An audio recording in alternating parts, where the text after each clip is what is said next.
पहली पाँव परत हूँ मैं हाँ गौरी के गणराज, भरे सभा मालाज बचावे लंबोदर महाराज। बोल गजानन स्वामी की जय।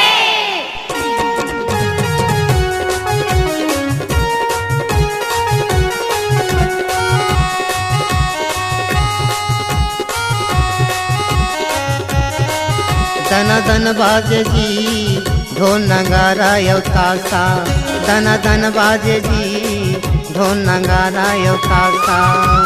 मुसुआ मचड़ के गणेश जी आओ, मुसुआ मचड़ के गणेश जी आओ, कंठ मकर मोर बासा।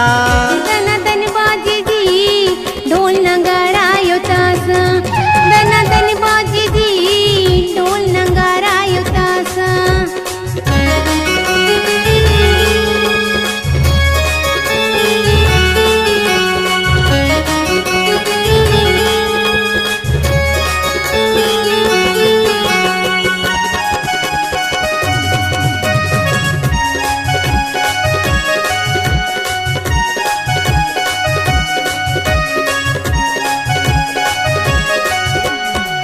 अरे सभा बीच गाना गावत हूँ, सुर मसुर तय मिला दे, सुर मसुर तय मिला दे गजानंद, सुर मसुर तय मिला दे, सुर मसुर तय मिला दे गजानंद, सुर मसुर तय मिला दे।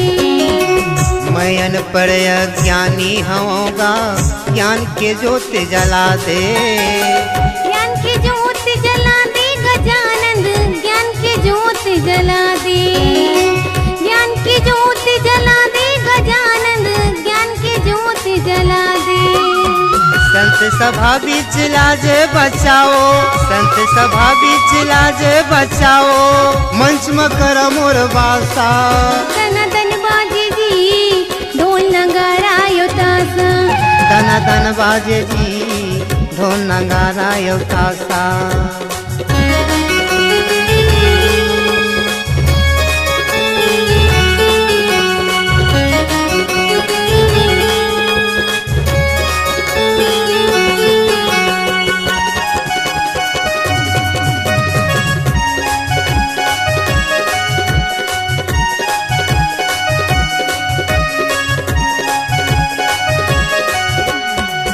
हाथ जोड़ के विनती करत हूँ, सातों सुर तय सजा दे, सातों सुर तय सजा दे गजानंद, सातों सुर तय सजा दे, सातों सुर तय सजा दे गजानंद, सातों सुर तय सजा दे।